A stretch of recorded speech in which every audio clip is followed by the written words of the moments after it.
2 ദിവസം മുന്നേ ഞങ്ങളുടെ ഗ്രൂപ്പിൽ ഞങ്ങൾക്ക് ഇൻഡക്ഷൻ ക്ലാസിന്റെ ട്രെയിനിങ് ഉണ്ടെന്ന് പറഞ്ഞിട്ട് ഞങ്ങളുടെ നഴ്സിംഗ് എഡ്യൂക്കേറ്റർ ഞങ്ങൾക്ക് ഇൻഫർമേഷൻ തന്നിട്ടുണ്ടായിരുന്നു. 9ഉം 10ഉം 8 to 5 ഞങ്ങൾക്ക് ക്ലാസ് ഉണ്ട്, കമ്പൽസറി ആയിട്ട് നിങ്ങൾ അറ്റൻഡ് ചെയ്യണമെന്നാണ് പറഞ്ഞത്. ഇന്നലെ ഈവനിങ് നൈറ്റ് ഞങ്ങൾക്ക് അപ്ഡേഷൻ ഉണ്ടായിരുന്നു, നിങ്ങൾ എന്താണേലും വരണം, വിത്ത് യൂണിഫോം വരണം എന്നായിരുന്നു അതിലൊരു ചേഞ്ച് ഉണ്ടായിരുന്നത്. അങ്ങനെ ഞങ്ങൾ ഇന്ന് 8 മണിക്ക് ക്ലാസ്സിൽ അറ്റൻഡ് ചെയ്യാൻ വേണ്ടി സെമിനാർ ഹാളിൽ എത്തിയിട്ടുണ്ടായിരുന്നു. 9 മണിയായിട്ടും ആരെയും കണ്ടില്ല. ഞങ്ങൾ വിളിച്ചിട്ട് അവർ കോളും അറ്റൻഡ് ചെയ്തില്ല, മെസ്സേജിനൊന്നും റിപ്ലൈ ഉണ്ടായിരുന്നില്ല. അത് കഴിഞ്ഞിട്ട് ഒരു 9:30 കഴിഞ്ഞപ്പോൾ CNOയും പിന്നെ HR മാനേജറും കൂടെ വന്നിട്ട്, CNO സംഗീത മാം ആണ്, HR മാനേജർ ഗായത്രി മാം വന്നിട്ട് സംസാരിച്ചു. ഞങ്ങളടുത്ത് പറഞ്ഞു, നിങ്ങൾക്ക് ക്ലാസ്സിന് കയറാൻ ക്ലാസ് ഇല്ല, അതുകൊണ്ട് നിങ്ങൾക്ക് ഡ്യൂട്ടിക്ക് കയറാൻ വേണ്ടി വില്ലിംഗ് ആണെന്നുണ്ടെങ്കിൽ നിങ്ങൾക്ക് ഡ്യൂട്ടിക്ക് കയറാം. ആരൊക്കെ ഡ്യൂട്ടിക്ക് കയറാൻ വില്ലിംഗ് ആണെന്ന് ചോദിച്ചു. ഞങ്ങൾ ആരും അല്ല എന്നുള്ളത് പറഞ്ഞു.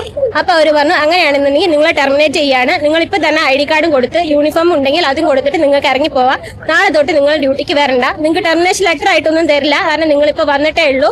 അതിൽ ഞങ്ങൾ കുറച്ച് പേര് ട്രെയിനീസ് ഉണ്ട്, പിന്നെ കുറച്ച് പേര് പ്രൊബേഷൻ പീരീഡിലുള്ള ആൾക്കാരാണ്. ഞങ്ങൾ 27 പേരായിരുന്നു ഉണ്ടായിരുന്നത്, അതിൽ കുറച്ച് പേര് പിന്നെ കണ്ടില്ല.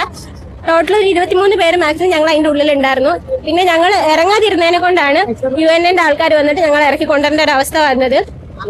അവരോരോരുത്തരും ഞങ്ങളടുത്ത് പിന്നെയും വന്ന് പറയുന്നുണ്ടായിരുന്നു, ഡ്യൂട്ടിക്ക് കയറുന്നവർ കയറിക്കോ, അല്ലാത്തവർക്ക് ഇപ്പൊ തന്നെ ഇറങ്ങി പോവാന്നുള്ളത്. അത് കഴിഞ്ഞിട്ടാണ് അലക്സാണ്ടർ സാറൊക്കെ വന്നിട്ട് ഞങ്ങളോട് സംസാരിച്ചത്. നിങ്ങൾക്ക് ഭയങ്കര മോശമായിട്ട് തന്നെ സംസാരിച്ചു. നിങ്ങൾക്ക് ഇപ്പൊ നിങ്ങൾ ജോയിൻ ചെയ്തിട്ടുള്ളൂ, 2 ആഴ്ച പോലും തികച്ചായിട്ടില്ല, നിങ്ങൾ എന്ത് അധികാരത്തിലാണ്, നിങ്ങൾക്ക് എന്ത് ഗഡ്സ് ആണ് ഉള്ളത് 40,000 രൂപ സാലറി ചോദിക്കാന്നുള്ള രീതിയിലാണ് ഞങ്ങളോട് സംസാരിച്ചത്. ഞങ്ങൾ അസോസിയേഷന്റെ കൂടെ നിൽക്കുന്നതിൽ അവർക്ക് പ്രശ്നമൊന്നുമില്ല, പക്ഷെ നിങ്ങൾ ഡ്യൂട്ടിക്ക് കയറുന്നില്ല എന്നുണ്ടെങ്കിൽ ഇപ്പൊ തന്നെ നിങ്ങൾക്ക് ഇവിടെ നിന്ന് ഇറങ്ങി പോവാം, നിങ്ങൾ ബ്ലാക്ക് ലിസ്റ്റിൽ ഇടൂ എന്നുള്ള കാര്യവും ഞങ്ങളടുത്ത് പറഞ്ഞിട്ടുണ്ടായിരുന്നു.